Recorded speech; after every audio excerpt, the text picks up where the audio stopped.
So hi, welcome to What's New Today. My name is Eddie. And my name is Dabi. Yeah. What's New Today is this Nigerian gospel musician, Osinachi Nwachukwu. Yeah, so there's this article that says that Nigerian gospel singer Osinachi Nwachukwu allegedly dies of domestic abuse.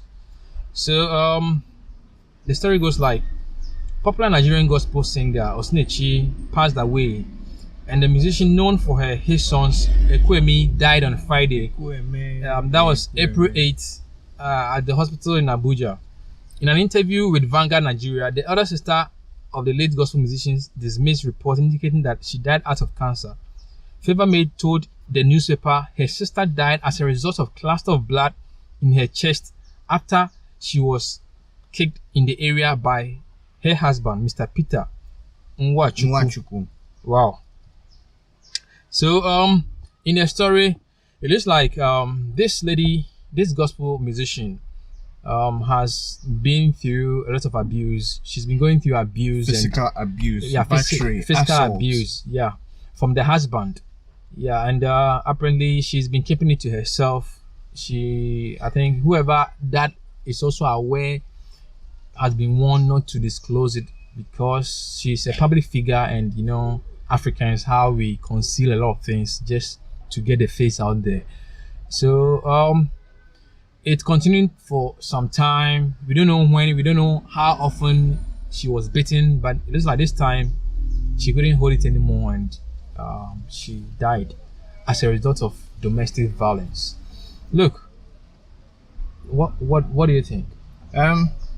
The story said, I'm sure a lot of our viewers know her. You know what I mean? That there's been remixes. It's a very soulful song. It's one of those songs that lift the spirit. It's a very strong worship song. And apart from the Kweme, if you've watched her videos where she's done worship for concert, she's a very strong worshiper.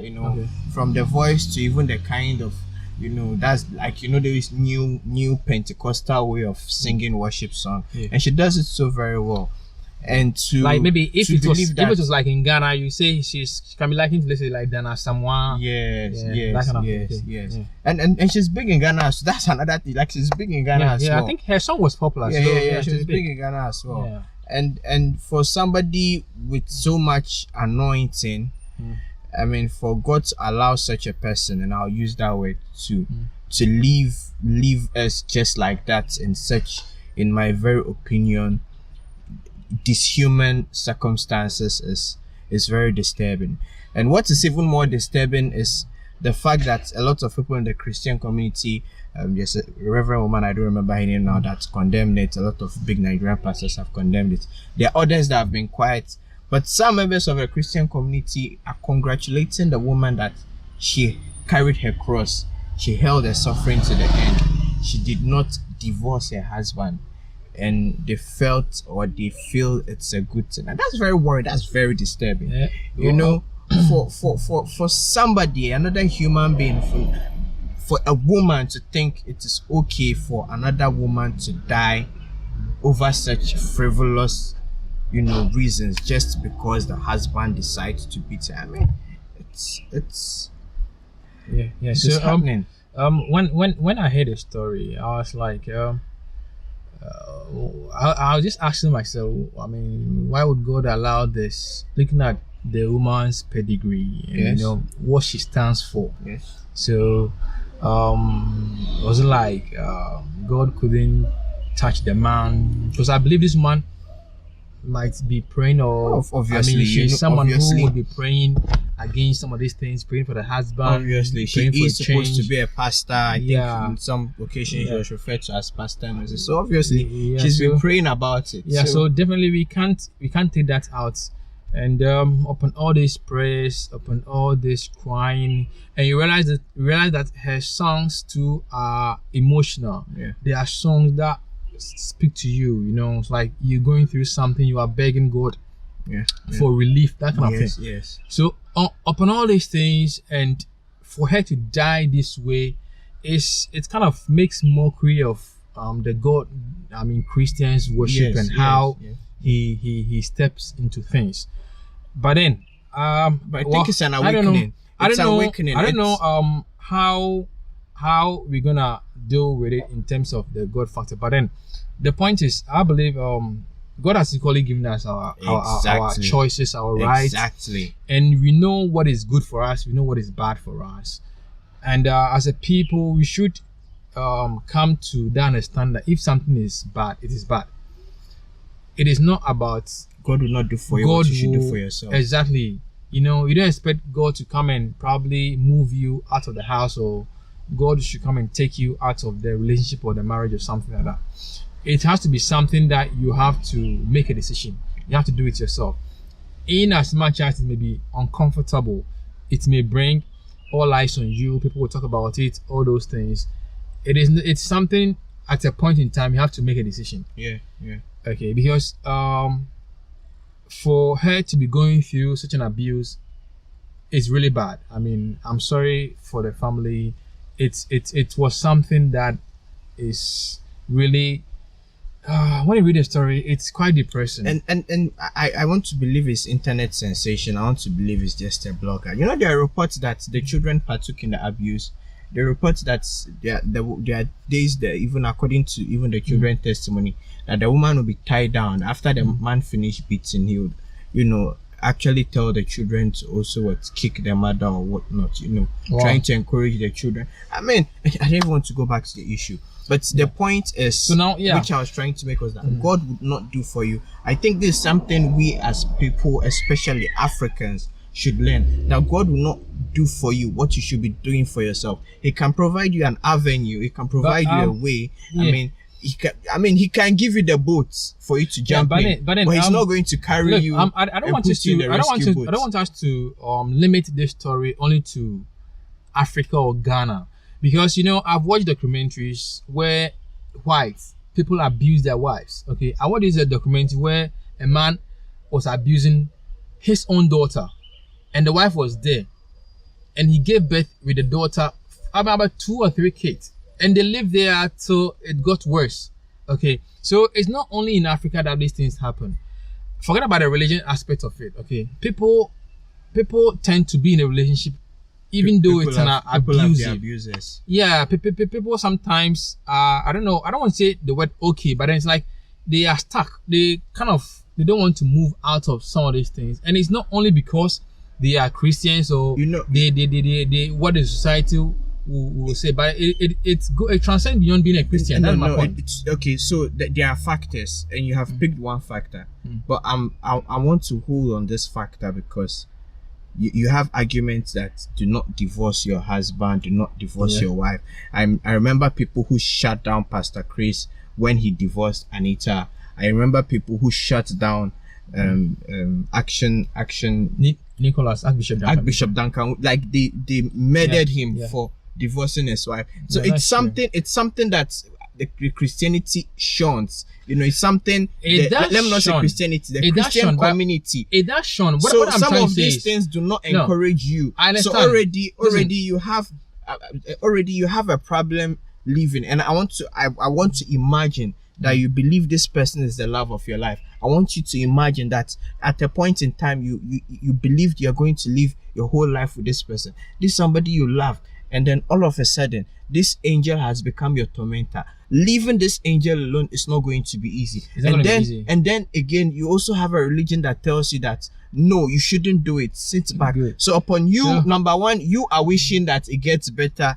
You're having a religion that, you know, encourages you, and then you now have a community who are enforcing that, what's in quotes, that religion, you know. But I'm sure if we do really look at the Bible on so many occasions, even in the law of Moses, you see where men were, you know, instructions whom to leave your wife. I mean, it's popular that, you know, an adulterous woman should be sent out and stoned or whatnot. But no, I do agree with you. If your point is you have to leave when you are being abused, I do agree. Straight up, of course you have to leave. But my point is, it's not only limited to Africans or African men who beat their wife, that the wife tend to stay in the marriage because of their religion. Sometimes not only religion, fine, it's also a factor. Okay, because that also pulls people back. It holds them back because they want to please the crowd out there. But then it goes beyond just religion. That's my point. That sometimes people also stay in abusive relationship because they are married and just probably don't want to leave, probably don't have the money or all these things.